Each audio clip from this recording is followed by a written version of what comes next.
We are in Mark chapter 15, and last week we were talking about Jesus going through the religious trials, and they were mocking him for being the Messiah. So you got the religious leaders are going to be mocking Jesus for claiming to be God or being the Messiah. They bring Jesus then, and the word is hand him over. They're going to hand him over to Pilate. We'll just say the Romans. Pilate and then his Praetorian guard that's with him there. And they're going to start to mock him. And that's what we're going to be talking about tonight, is that situation with the Romans. But they're mocking him, and this is important, not because he's claiming to be God or Messiah, or that's what they're accusing him of, but for being the king. And this is where it's going to be, they're going to mock him as being king of the Jews. And he's going to end up, that's what's going to end up on the cross, is the sign that he's being crucified for being, or claiming to be the king of the Jews. And so tonight, basically, the Romans are going to be fulfilling prophecy from the Old Testament, from Psalm 22 and other places, but also from Jesus throughout the book of Mark has been saying, this is what's going to happen to me. I'm going to be handed over to the religious leaders. They're going to hand me over to the Gentiles. And then he goes through that gives you, they're going to mock me, spit on me. They're going to insult me. And then I'll be killed. And after 3 days, I'll rise again. And Mark's been saying that's been coming. But again, this is where they're going. It's interesting because they're mocking him for claiming to be God or being Messiah, but he actually is. And then they're going to mock him for thinking he's a king, but he is. And he's really tried to avoid this whole concept. He's not going to be executed as a criminal, because if you come into Rome, or just, it's an imposter, even in our country, you start imitating, or as an imposter, you're some kind of a government official, you could get yourself in trouble, and depending on how serious you are, you could end up in an insane asylum or something, or maybe in the government, who knows. But this right here, he's not claiming these things as this time right now. He's both going to say, yes, you have said so, and even to Pilate, you've said so. Is that what you're saying? You're saying I'm the king? Now, Jesus is going to come this first time to be the Messiah in the sense of the suffering servant. Not the military Messiah that's going to set up a kingdom, but the Messiah that's going to pay for his subjects' sin, or his people, his chosen ones, if you would. He's going to pay for their sins, and then he's going to come back and rule and reign. So, like we said before, the very fact that he's going to go to the cross, and then he's going to be mocked and said, come down off the cross. If he does come off the cross and prove that he's the king, or prove that he's God, he's failed, because the Messiah has to suffer on the cross first. So by staying on the cross, he's proving the very fact of what they're mocking him. You're mocking him for being the Messiah, so I'm going to stay on the cross because I am the Messiah. You're mocking him because he's the king. I'm going to stay on the cross because I am the king. And that's how the book of Mark ends. This chapter 15 ends with and we won't get there tonight, but the centurion who's standing there at the foot of the cross, when he sees Jesus die, he says, surely this is the Son of God. The book of Mark begins by saying this is the gospel of the Son of God, and this the proof, and then it's going to end at that section with the Gentile recognizing this is him. And both of those are statements that this is the Son of God. But Jesus proved he was the Son of God by staying on the cross. Well, I'm going to go first here and read Mark, talking about the Romans. Mark 15, I've got a bunch of verses I wanted to get through here. And of course, I'm not going to. We're going to have to spend this again next week. We need to talk about next week also after class. I'm planning on having class, obviously, because it's Monday night. We have Bible study on Monday night. But it is also trick-or-treat night in West Des Moines from 6 until 8.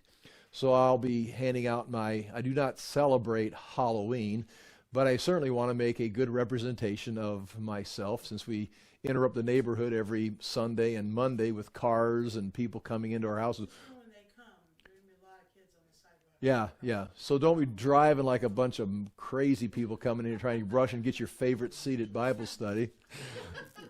But I always try, the last few years I've always handed out the big Hershey's candy bars. Not the little bite size, not little cheapo ones, but I go with the full size. And the kids say, wow, a full size candy bar. That's right. It's where we have Bible study. It's like I'm trying to kind of throw a little positive spin. Some people give people donuts and coffee. I give kids big chocolate candy bars on Halloween. But nonetheless, I'm planning on having Bible study, but if you feel, I'm not sure, we're live broadcasting, sorry, we're having a business meeting. If you want to, I'm not sure if you're trick-or-treating in your neighborhoods, and maybe you want to stay home and hand out your big chocolate candy bars. But we'll plan on having Bible study, but if you want to say something different at the end, we can certainly cancel Bible study to celebrate the holy day of Satan, or whatever you want to call it. All right. Tony's not a big Halloween fan at all, neither am I, but I have to keep her from becoming militant on Halloween. She didn't like the fact I hand kids candy bars. It's like okay, that's another whole conversation. All right, Mark 15.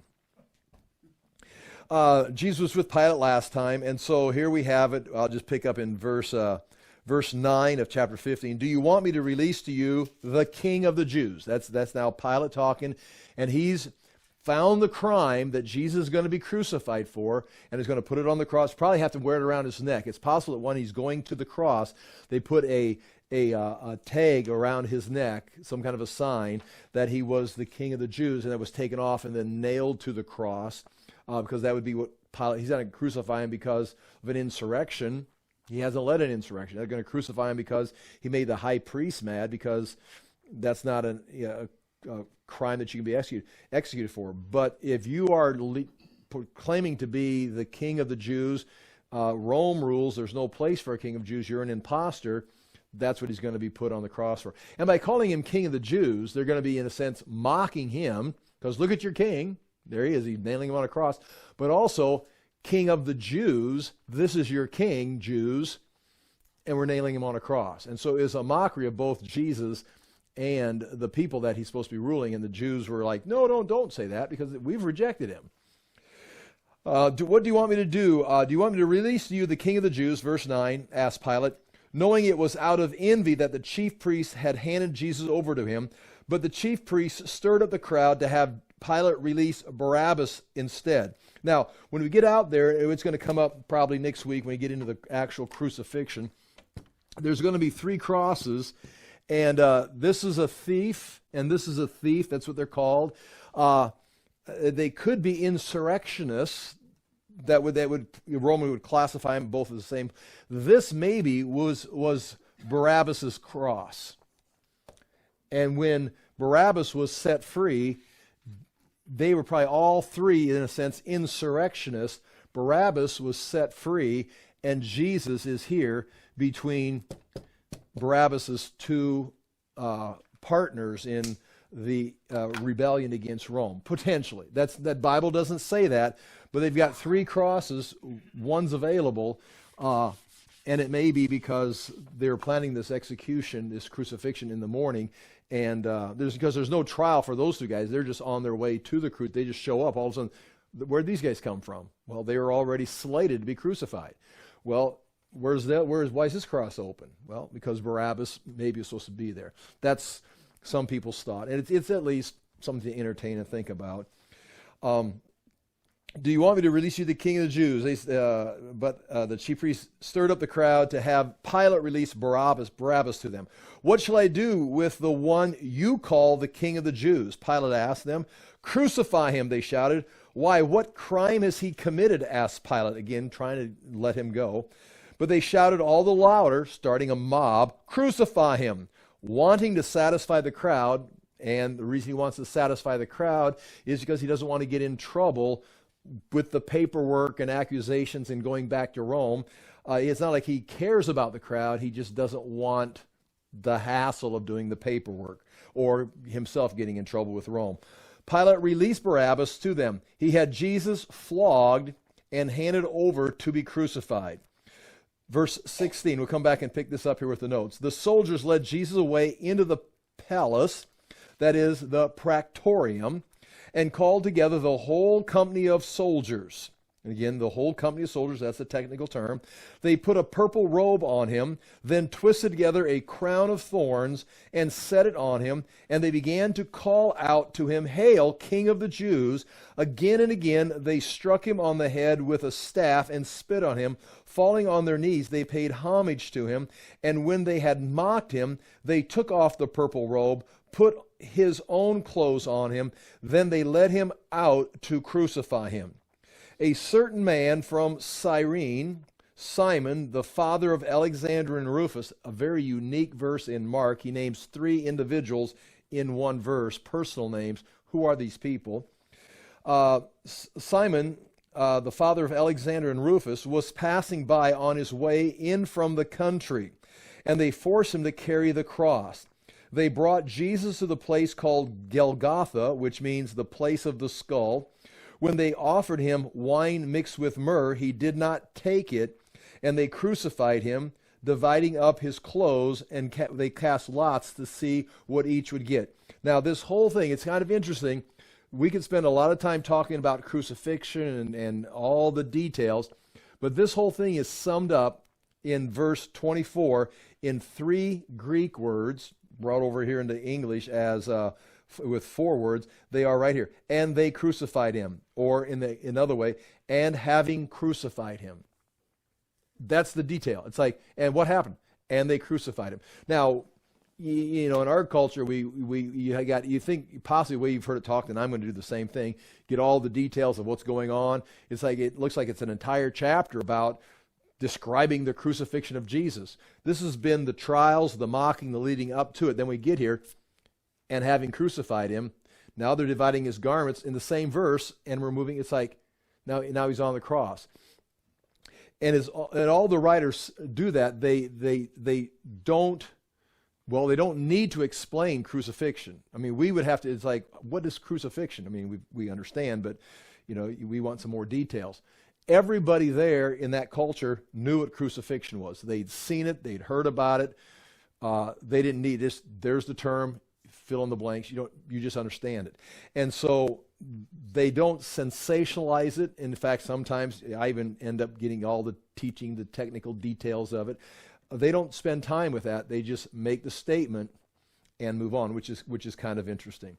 On the notes here, on page 1 of the notes, the English Standard Version is written here. And again, the first two bullet points is the Sanhedrin religious leaders mock him for his deity. The Roman soldiers are going to mock him now because he's royalty. And both are true statements. It's just no one understands it. In that first verse, 15, 16, and the soldiers led him away, or handed him over inside the palace, that is the governor's headquarters, and they called together the whole battalion. A couple things right there where it says the whole battalion. I've got that first verse or that word in a box there in the Greek. Sometimes it's translated cohort. It's the word S-P-E-I-R-A in the Greek. S-P-E-I-R-A. And it is 1/10 of a Roman legion. So it's going to be, this would be in the technical sense, 600 soldiers. And they are at the Praetorium. Now, the Praetorium is, again, that's another word in that box, or in the Greek there that I've got in a square. It's a word that refers to the commander's tent, or the praetor, or the leader, the commander's tent. That would be the Praetorian. Now, if you're out on the battlefield, this is wherever he's at, that's the Praetorian. And then his bodyguard would meet there or be protecting that area. So the Praetorian guard would be the ones protecting the commander's tent. Well, obviously, Pilate's not in a tent. He's here at Herod's palace. So this now, by definition, is the Praetorian. And the guards there are the Praetorian guards guarding the governor. Now, we can spend more time talking about Fort Antonia, possibly being where Jesus was tried and where Pilate's at, where all these things are taking place.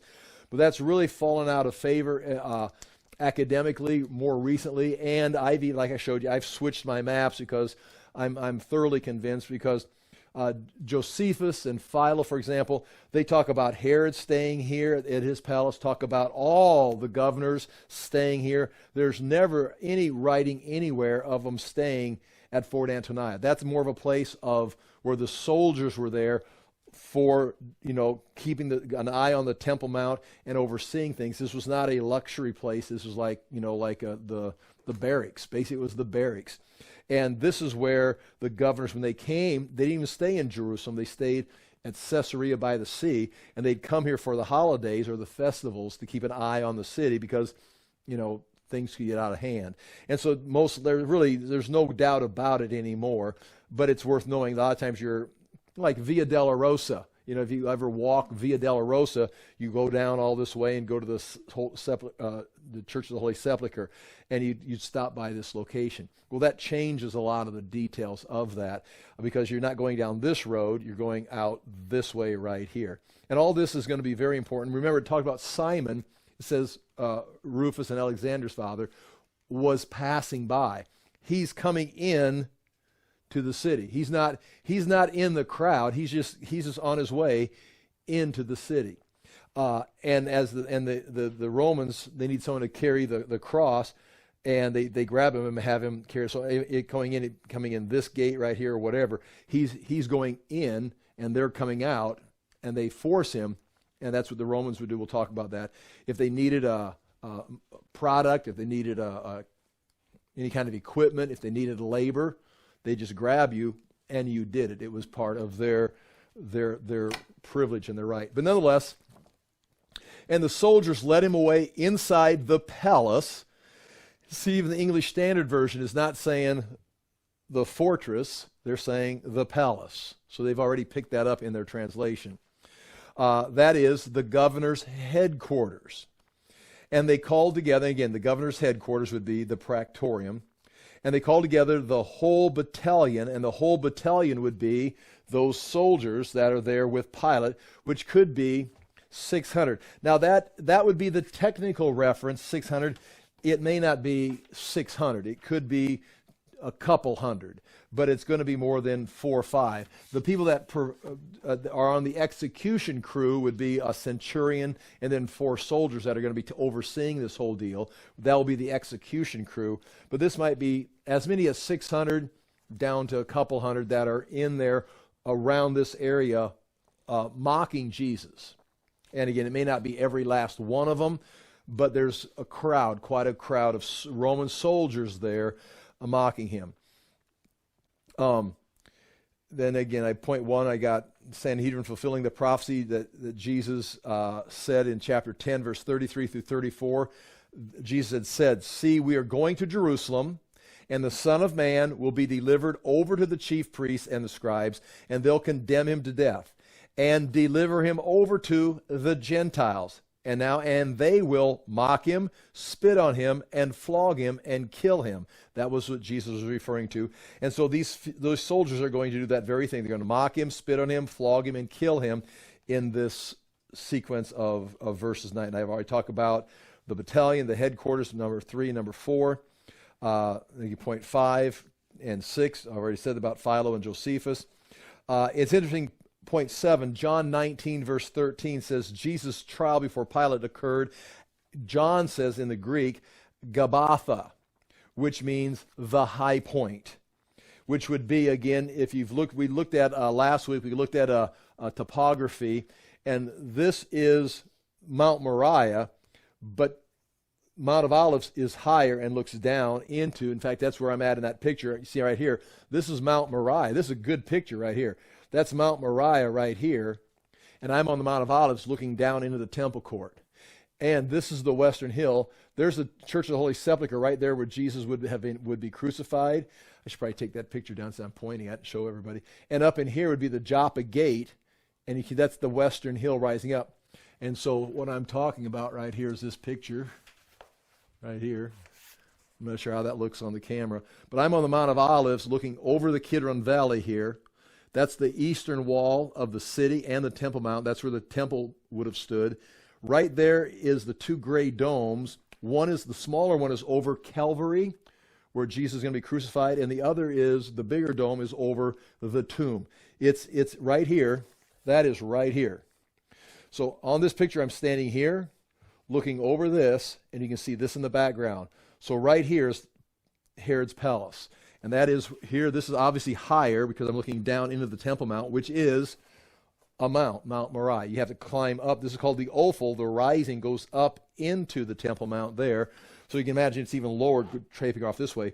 But then there's a central valley running between here and then this western hill, and that rises up over here. So this is where Jesus' trial is taking place, over on that high pot over there. And John refers to it in that verse where the people, the crowd goes up.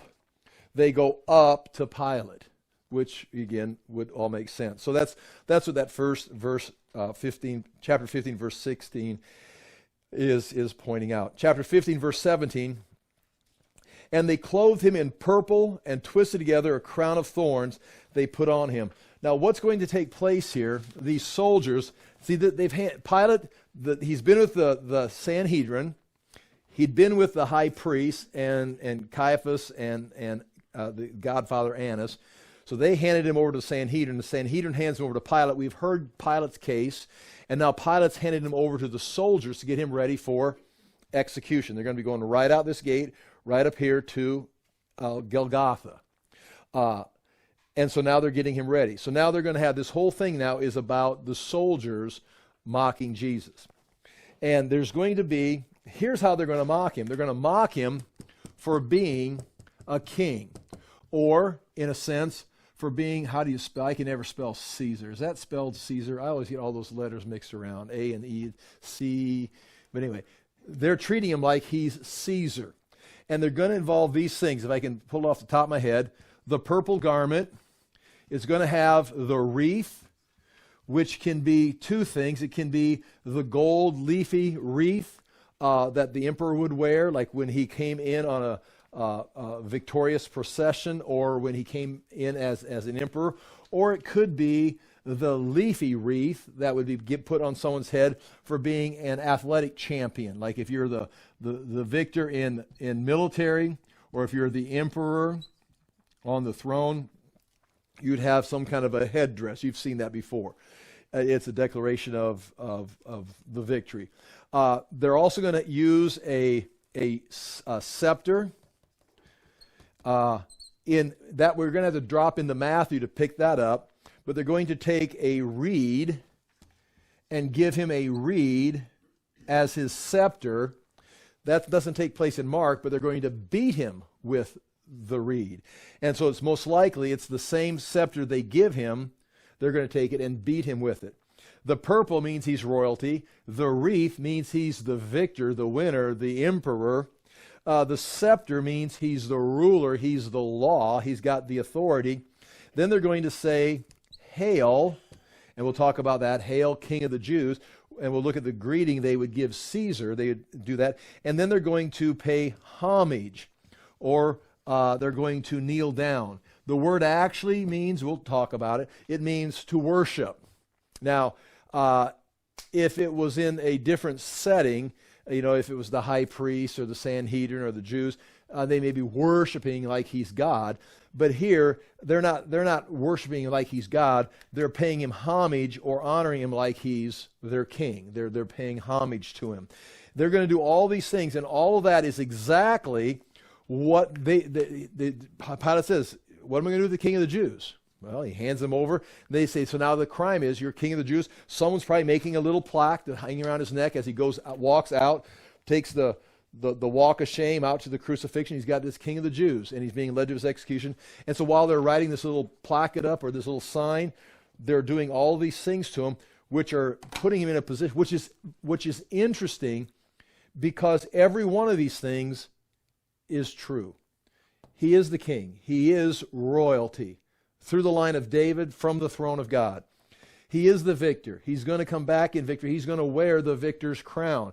In fact, he's winning the battle right now. As he's taking the walk of shame, he's winning the battle. He's in the competition. The scepter. It says from Genesis, Jacob's last prophecy, he says, the scepter will not depart from Judah until it comes to the one it belongs, the ruler's scepter. And here it is. It's not his yet. I mean, it's always his since he's God. But there's a time where he's going to take up the scepter. And it says he will rule them with an iron scepter. When he begins his rule, yeah, I will make the rules, but they're iron. They're not negotiable. They're not political. It's like they're what I want, the way I want it, when I want it. And you're not going to be able to have lobbying money or petition me. It's like he will rule them with an iron scepter. And it says, and dash them to pieces, talking about the nations. Here, the nations, the Gentiles, are mocking him. When he comes back, he'll rule them with an iron scepter and dash them to pieces like pottery. This guy. And then hail, we'll see that hail, King of the Jews. That's the greeting they would give to Caesar, except different terminology. And then paying homage to him. And it talks about nations eventually will all come and kneel before the Messiah in Jerusalem and ask him, teach us your ways. Teach us, because he'll come back and is going to lead the world, the kingdoms, into the age of the golden age, the millennial reign. So it's interesting because they're beating him, mocking him on his way to the cross, like he's a criminal, like he's a fool, trying to make him look like an idiot, look like a fool, look like a loser.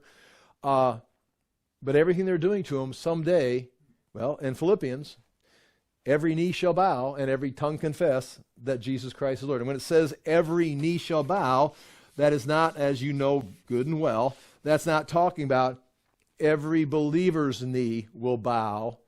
Every knee will bow in heaven and on earth. The rulers and authorities that are in rebellion today, these individuals who helped nail him on the cross, they're all going, every tongue will eventually confess, if it's from in a place of judgment or in a place of reward and victory, Jesus Christ is Lord. So this mocking is really, it's going to backfire. It's backfiring on them even as they're doing it. But again, it's for the person looking on. It's not even confusing. It's clear. Jesus is losing, and I'll point this out as I go by, because he's got his disciples.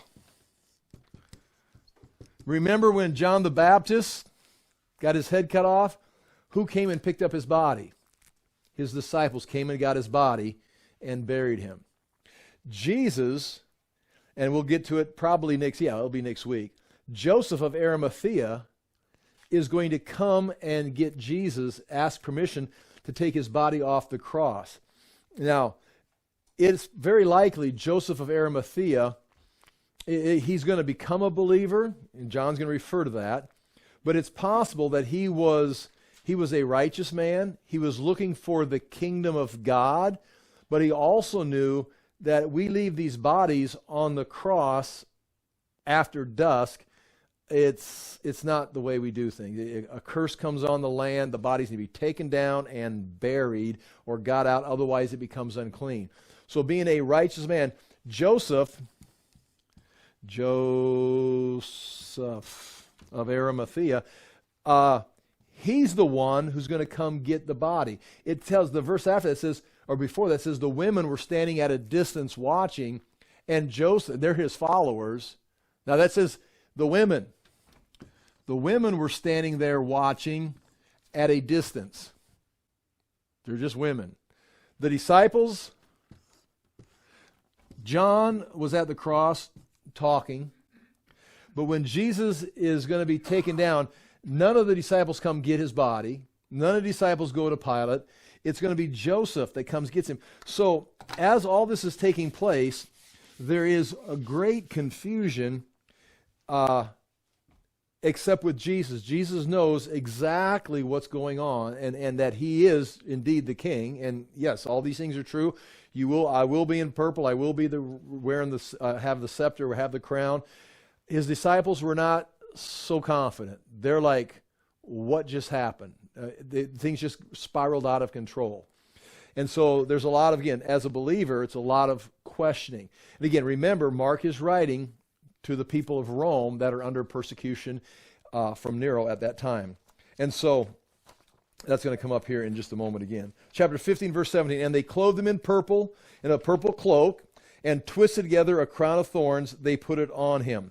And again, those are the things I've got written down there. The purple, the victor's wreath to wear, the greeting, Hail Caesar, Emperor is what they would say, giving him a scepter indicating his authority. And even on the cross, he's going to be given a drink, and he's going to refuse it. Or in a sense, Caesar would be, when he came into his, after the triumphal procession and in the purple, the crown, the scepter, they're all paying him homage, he'd be given a drink, a drink of wine mixed with, the substances that you'd give it the honor, the great wine. And then in respect to the gods would not drink it, but would then pour it out. And it's going to be the soldiers who give Jesus that drink while he's on the cross. Once he's seated in his glory, and I should say this too. Once he's on the cross, they offer him potentially, and again, you can go different ways. You've heard it says, they gave him as a sign of sympathy, they gave him wine mixed with myrrh, or something. It was like something that was kind of like a painkiller.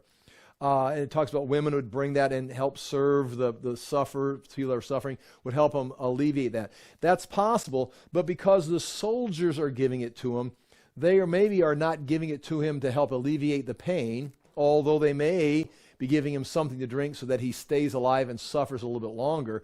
It may be part of that mocking ritual of giving him something to drink like he's been seated. And we'll talk about this on the crosses. Might as well say it now. There's the first cross is the Assyrian, were the ones that in a sense, first know about this. They would impale people. They would just have a stake. And they would just have the body would just be hanging on. And I don't have any pictures up right now. You're saying, thank God. But of the battle at Lachish, when Sennacherib came on, there are just pictures of poles with bodies just stuck on there, hanging off like this. And they're just hanging there dying. They just stick them on there. And then they just, and then they didn't die right away. Some of them might have. They would die in the next few days. And that would include birds coming and eating them and dogs picking at their flesh. They're not lifted high. They're just off the ground. Oh, I can't move. And so all that would be the impaling. Then there's going to be where you'd have the hole in the ground like this. You have going a little bit deeper than that. Then you'd have a cross laying on the ground like this, more of the T. And again, that may be more, it may be more something like this. And then that would be, the person would be tied or put on that, and then that would be lifted up and dropped into a hole like this. So this would be lifted out, and the body would be removed. Then someone else would be nailed on. They'd drop it in the hole like that. That would be another type of crucifixion. But what appears to be happening with Jesus is you're going to have the poles appear to be set in the ground. There's your three crosses. 7 feet high at the top. At the most. They're not way up there. They're just so the feet can't touch the ground. And then they're going to have, and wood is scarce. It's especially these beams, poles. And so what they would have they'd have the vertical part, the horizontal part. I got the official name written down there. They would take these back in town, back inside. And they would have the people that are being crucified would carry their own beam out, or the horizontal part. They would be either tied or nailed to this, and then they'd take some kind of a board, some kind of a, two soldiers, lift it up, and then somehow attach it, if it be tying it or nailing it again, because they're going to be taking Jesus. I wasn't there. I don't know for sure. But if you follow the protocol, Jesus was not the only person nailed on this particular horizontal part. There's probably nail holes in there from previous blood stains, from previous executions. They just take it back, bring it back out, and put another guy up here. This is not the cross that they've been saving for the Lord. This is just a chunk of wood that they're using to execute criminals, and Jesus, the next criminal, the next Jew they're going to crucify, they bring this, put it up here, and they tie it or nail it on here, and they got done, they would take it down. And so that was probably, that is, now, oh boy, because you've all seen the crucified man's heel bone that they found, and I think it was 1968, and they've done a lot of research on it because it was found with some of his other bones, including his arm bones, and they're trying to figure out how, they didn't find the scars on the bones like they thought they would, so they think he was probably tied to the beam up on top. But this is, again, they're always doing research and finding stuff out and, getting more and more information, but that was the first time they actually found, and the spike going through the heel had been bent, because it apparently hit a knot when he went into the wood. It hit a knot and bent the end of it or something, and that's why it never came out of the body. It was easy just to leave it in the foot and not take it out. Otherwise, they'd recycle the nails. I mean, it's like, why? Well, we already used this nail. I'll use it again. And so what they've figured out, and they talked about, they tried to figure out that the foot was on top of the foot, and they did that for a while. But the latest research looking at that and other studies they've had is they'd have one leg here, and then one leg here. Again, thank you for putting up with my drawing, right here. And they would nail this into here and this into here, and then they would possibly tie the hands here. And there may have been a board, like a little board to sit on, if you would. And that's probably because you can see several things. I was going to try to get some things typed up for you. But they talk about people sitting on the cross. You're going to sit on the cross. And so they wouldn't necessarily just hang. It'd be a place of hanging, of course. Your arms or bones are getting stretched out. But there was a seat there also potentially. Just kind of help hold them in place there. And we'll try and get into some of that more maybe possibly next week. But nonetheless, we're looking at Jesus and page 2, talking about the purple cloak. Is likely a faded scarlet military cloak, because that was Romans' colors. And it's probably faded and old. Matthew 27:28 says they stripped him and put a scarlet robe on him, which would be the more of the faded, worn out. They're not going to put something nice on him because, they're just mocking him. And the crown of thorns, it could be any number of types of thorny shrubs. There's many things around that could have been used that had some kind of thorns in it. It may be a type of a palm tree. There is a dwarf date palm that is used like for ornamental, decorative, that had large spikes in it. And the large spikes, if it had, and you may have seen some with the large spikes, that they twisted it together, they had it all twisted together and had these spikes, coming out of his, going down and poking him in different things, obviously painful in his face and his temples and his skull. But also they'd be sticking up, kind of like, and if you remember, I passed a coin around a long time ago, for the Nero coin, that's on one side, it's got the headdress of the Egyptians coming up like here. It's like a snake coming up like this. That's Nero right there. It's got a snake headdress on. On the other side of it, Nero's got his face on both sides of the coins, of course. If you're Nero, you don't want to waste coin space with details except your face. The other one's going to have it's got a something like this, and those are the rays, radiant crown, which is saying deity, that he is God. One was an Egyptian crown, saying he's the god of Egypt, or the emperor or ruler of Egypt. This deified him. And the spikes here could be portrayed here of the spikes of thorn. We're giving you deity. You're like, just like the Caesar would be God, they would giving him that. The other things, like they've got them written down there, the gold leaf, the emperor would wear a golden leaf crown symbolizing his royalty. Point 2, the large spikes could portray the crown seen on images and coins of rays of radiating out of the crown or the head of the ruler. Or point 3, definitely the leafy laurel worn by the conquering heroes and the victorious athletes during a celebration. They'd give them you've ever seen the leafy green? That was, you're the leader, you're the winner, you're the emperor. So all three of those tie into the crown. And they gave it to him in a mocking sense, once again. And chapter 15, verse 18, and they began to salute him. And here it is. It says, Hail, King of the Jews. That's two phrases in Latin that they would use for Caesar. One is Av Caesar Imperator. That would be in Latin, or Latin, Av Caesar Victorious Imperator. The first one, Hail Caesar Emperor, or Hail Caesar Victor Emperor. And they're saying the same thing to Jesus. Hail, you are King of the Jews. And so they're putting him in the same place, the purple, the scepter, the crown, the declaration. You are a king. You are royalty, which, of course, now we're going to nail you on the cross, which they could have played out. We're going to seat you in your place of honor and give you the cup of victory to drink, like they would give to Caesar. Chapter 15, verse 19, and they were striking his head with a reed and spitting on him, kneeling down in homage to him. And again, there's that reference to the staff. It's basically like a bamboo stalk, but it's probably from a papyrus reed. It was used for the shaft of an arrow, which may tie into, that's why they've got them. It's a part of an arrow that they've got that's available, or it's some kind of a small pole, like a reed. It's some kind of a stick. And again, they're using it like a scepter.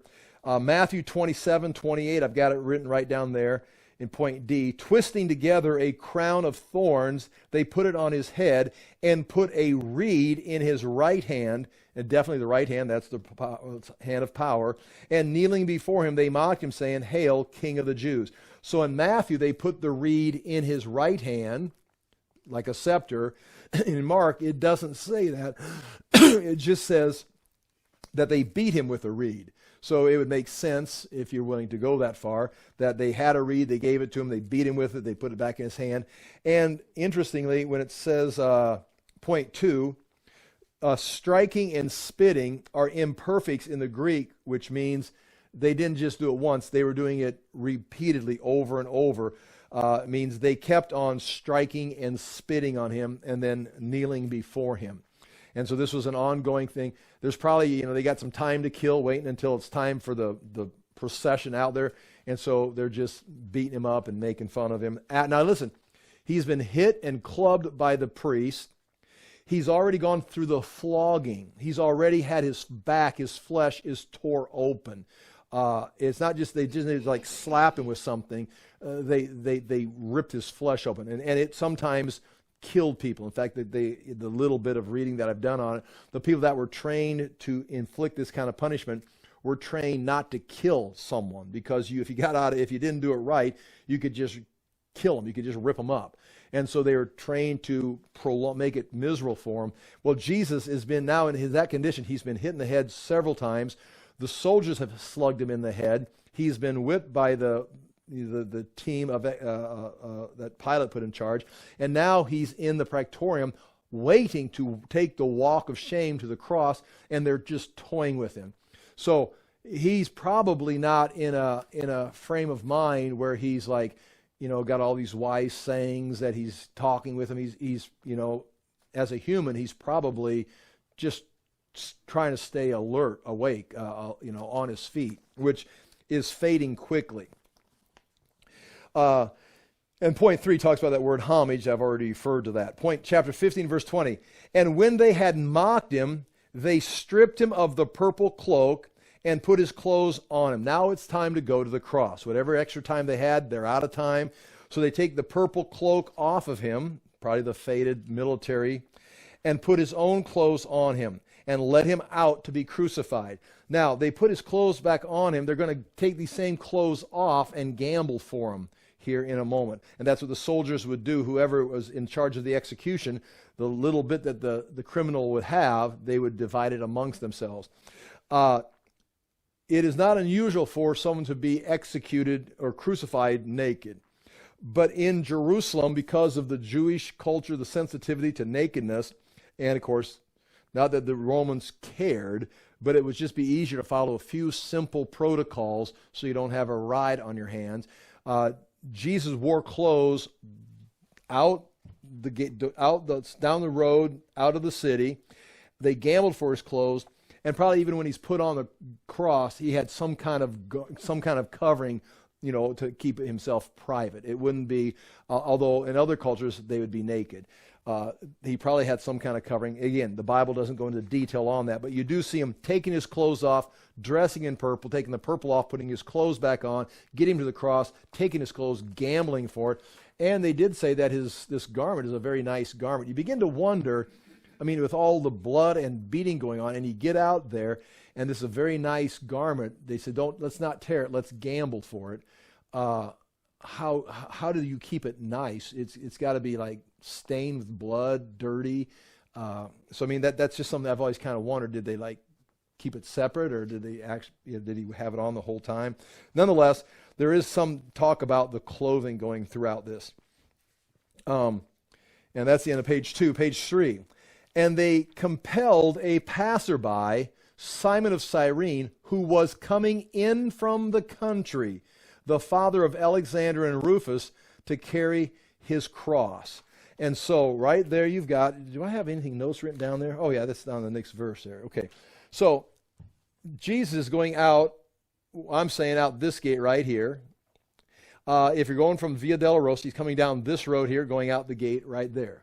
He's going to end up here, where the Church of the Holy Sepulchre is at.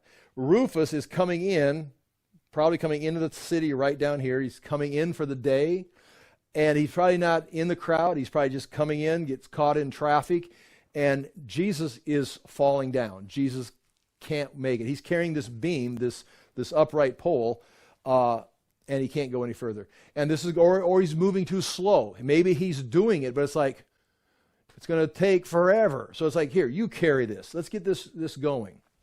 And so he's asked to carry it.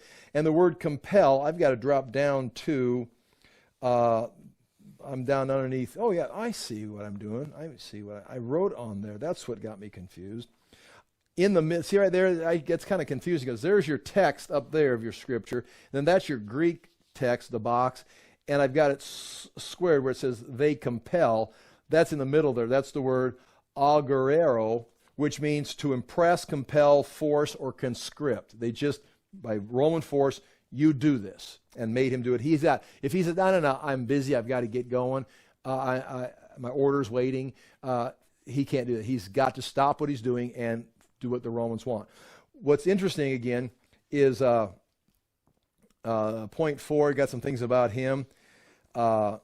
He may have been a Jew, most likely. His name may actually be Hebrew, Simeon. Call him Simon. He could have been a member of the synagogue of the Cyrenians who opposed Stephen in Acts chapter 6, verse 9, since that was a synagogue that was people that had come from Cyrene.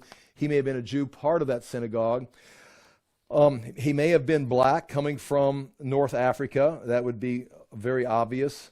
And may have been visiting for the feast, or may have just moved into Judea. He may have been coming from Cyrene, or may have moved from Cyrene. The interesting part is the mention of his two sons, Alexander and Rufus. And if you go here to, in Rufus, if you go to Romans 16:13, I'm going to just read that very quickly. Romans 16:13, and this makes complete sense to you. It's not a great verse. I just want to show you that it's here. Romans 16:13. Chapter 16 of Romans is Paul just saying hello to people. And like we've talked before, this is 57 AD. Paul is writing this from Corinth to Rome. So the church is already started. It's already flourishing. They're receiving one of the most theologically in-depth letters of the New Testament. He's not trying to get them out of temple worship, idolatry. He's not trying to get them out of legalism following, like the Galatians.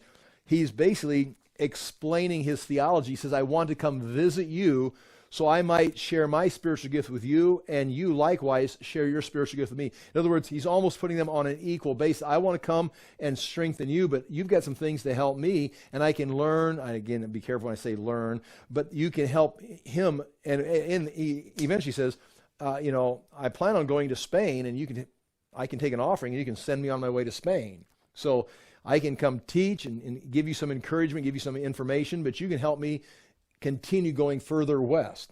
So at the end of Romans 16, it's unique because that whole chapter, if we start reading through it, he's just saying hello and hi to person after person. Some people he remembers, some people he hasn't met. But he comes down to verse 16. What did I say? 13. Okay. Let me just begin in verse 12. Just look at this. Greet Tryphena and Tryphosa, whose women who work hard in the Lord, those women who work hard in the Lord, greet my dear friends, Persis, another woman who has worked very hard in the Lord. Greet Rufus, chosen in the Lord, and his mother, who has been a mother to me too. And that Rufus, people assume, is this Rufus. And it's like, oh, why would you know? Well, Mark is writing to the people of Rome, and he stops and mentions Rufus and Alexander when their father, Simon, carries Jesus' cross. And it's in the book that Mark is writing to Rome. It's like, this can only mean something to someone that knows who Rufus is. Otherwise, why would you care? Everybody's got a son and a daughter. You could say everybody could give everybody their lineage. You know, this Peter, whose brother is so-and-so, and they've married to so-and-so. It's like the details of this would indicate, especially since he's writing to Rome, that Rufus was this Rufus here, and they've got that connection. It also goes on and says this, point 3, Rufus is mentioned by Polycarp in his letter to the Philippians. Now, this is outside the Bible, but Polycarp, you've got John had disciples, teachers that he would train and send out, and Polycarp and Ignatius were two of those. We've got some of Polycarp's letters. Now, these are not apostolic letters, but these are letters from the disciples of the apostles. And nonetheless, he wrote a letter to the Philippians in chapter 9. They're very short chapters. He says, I exhort you, therefore, to be obedient unto the word of righteousness, and to practice all endurance, which also ye saw with your own eyes in the blessed Ignatius, Zosimus, and Rufus. Now, when it says Ignatius, that is one of Polycarp's contemporaries, one of his fellow students that trained under John. And Ignatius is in the same line as Ignatius, Zosimus, and Rufus, yea, and in others who came from among yourselves, as well as in Paul himself and the rest of the apostles. So that Rufus may be right there, that one that his father carried the cross. He is in Rome when this letter is written for the Romans, and Polycarp puts him in the same category as Ignatius and Paul and others, and he would have been a leader in the church. So that's close to speculation, but when you put all those figures together, that's the same guy. That's what I would say, and I'm not alone in that. Alexander, nothing else is said in Scripture about it, but an ossuary. And you know what an ossuary is? Like when somebody dies, they put their bones in a tomb, let them the flesh deteriorate, then take the bones and put them into a stone box. We'll talk more about that next week. But they did find in Jerusalem an ossuary, a stone box, that says Alexander, son of Simon. And that would match this, Alexander, son of Simon, in Jerusalem. And again, that means nothing except that's all that stuff is true. If it all fits together, that's the questionable part about it. But nonetheless, that's, again, I'm going to read chapter 15, verse 21. And just this, as we're rushing through Mark, now we are not. We're going very slow. I think this is like lesson 49 or something. That's embarrassing because he's only got 16 chapters. But to stop and give this information, and they compelled a passerby. This is just a random guy. Mark could have said, and they compelled a passerby to carry his cross. But instead of saying they they compelled and forced the guy to carry the cross. He says, a passerby. His name's Simon of Cyrene, probably not a believer at that time. In fact, he probably became a believer through these events, and his sons followed him in the faith and end up in the Church of Rome or end up staying in Jerusalem. But they're well known, because why would Mark write, and they compelled the passerby, just a random guy, they just grabbed a random guy out of the crowd and made him carry the cross. Oh, by the way, let me tell you about his two sons. It's like, well, let me tell you his name. I mean, how many people have come and been healed or had demons cast out, and their name is not even mentioned? It's just this person, this woman, this man, they came, they went, and the stories there, the stories about Jesus, but now all of a sudden, Simon and, his two sons, Rufus. In fact, he's probably with you right now. And they compelled a passerby, Simon of Cyrene, who was coming in from the country, the father of Alexander and Rufus, to carry his cross. I mean, the only way that makes sense is if you know who Alexander and Rufus is, I think. Okay, that ends, and again, bottom page 3.6, Matthew and Mark and Luke all mention Simon. Chapter 15, verse 22, and they brought him to the place called Golgotha, which means place of the skull. And so the word in the Greek, Golgotha, it means skull. Now, when you take Golgotha and translate it into Latin, you get the Latin word, and it's down here, which you'll recognize. It's Calvaria, which we get in the English Calvary. Okay? Golgotha, the place of the skull. Calvaria means the skull, or the place of the skull in Latin. And Calvary, it means, it's transliteration of the Latin, which means skull. Calvary just means that's where Jesus died in English, but that's where it comes from. Now, a couple of things. I'm going to do this with some pictures here.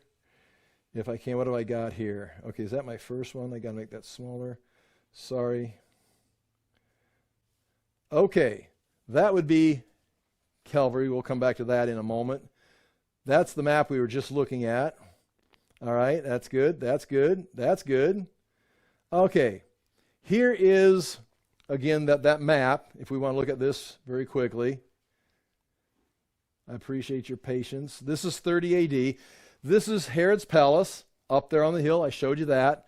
Temple Mount. This is the first wall. And Steve, this is for you. And we talked about this the other day.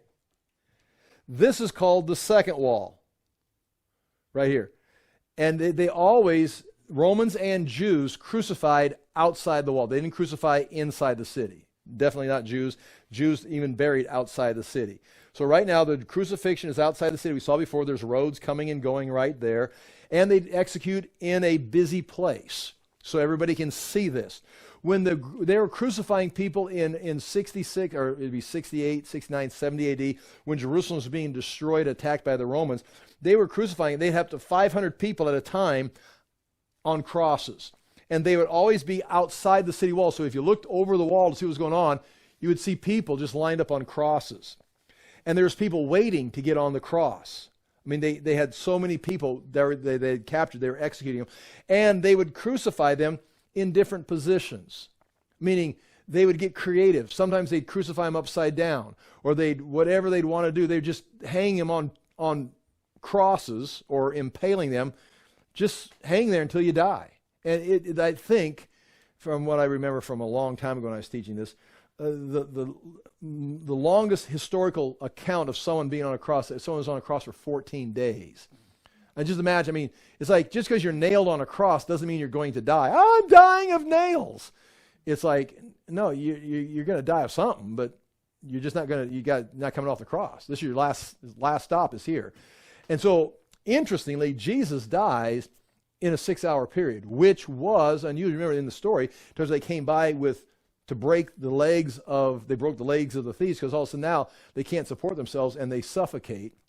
That's one way of dying. There's other ways of dying.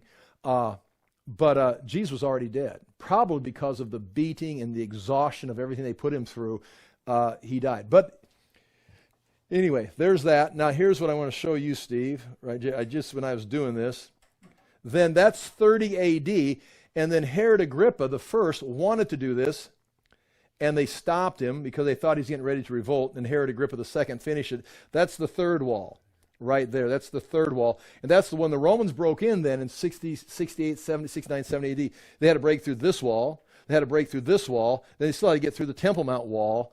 And it's just like, and you can still see arches there that are built in, that the Romans built ramps up to it. They just built those into the city. But that's the third. That has nothing to do with our story tonight.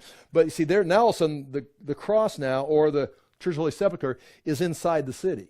By 70 A.D., by 60 A.D., by 50 A.D., the place of the crucifixion is inside the city walls.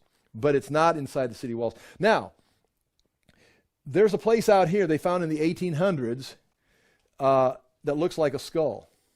See? See the skull kind of like that?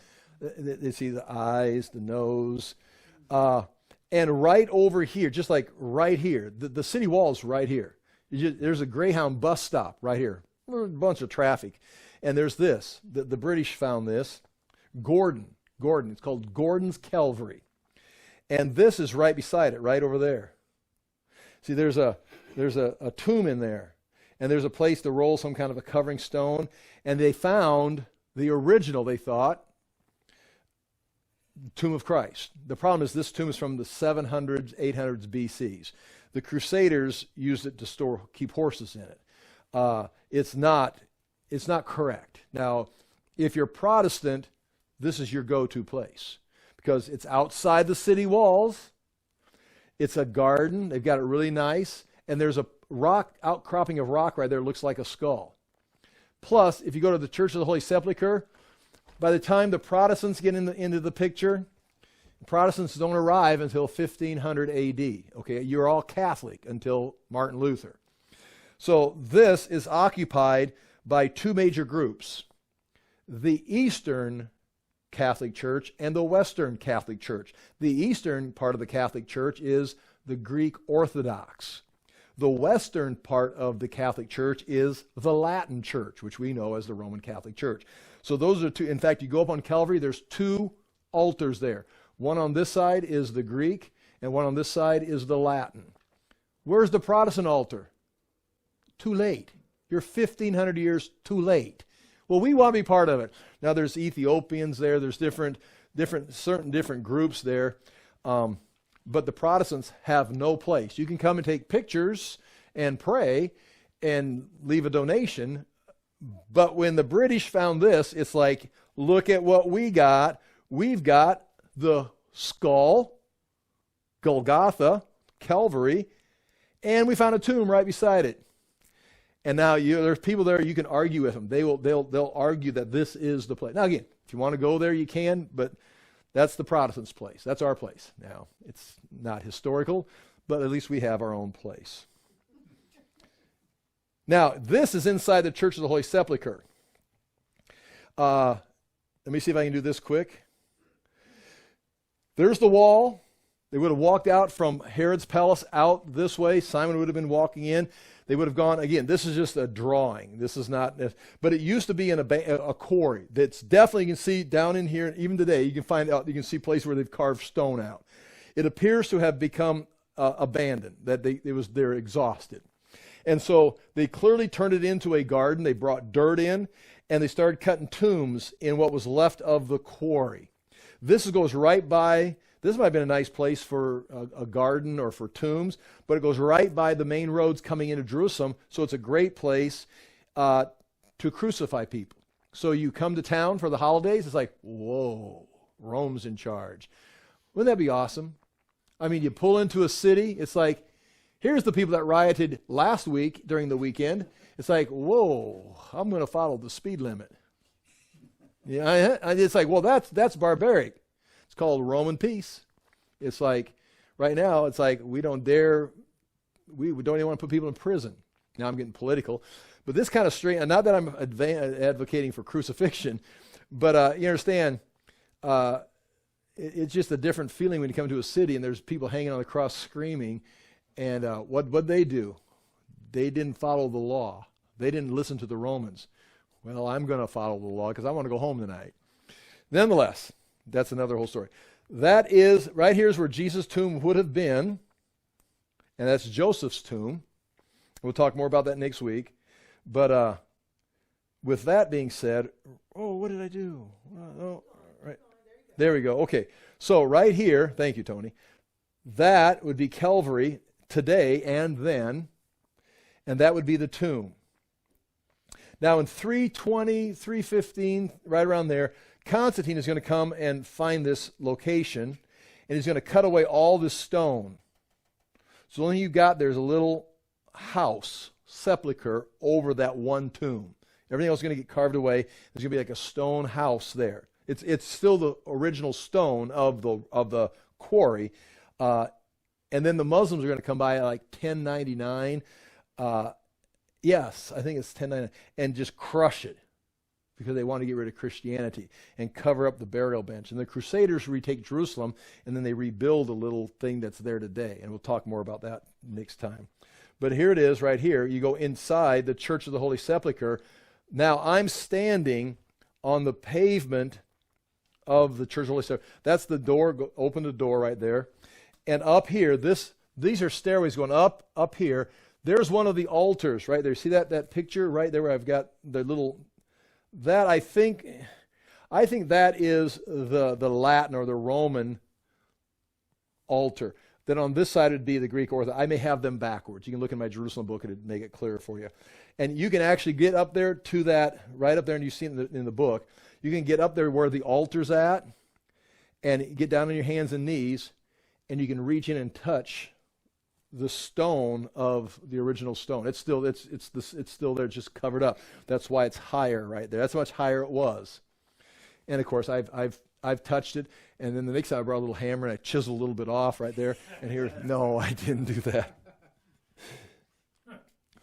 And then right here, as I'm standing here, I'm taking this picture. The tomb of Christ is right here. I mean, it's not like right here, but it's just a few feet away from right there.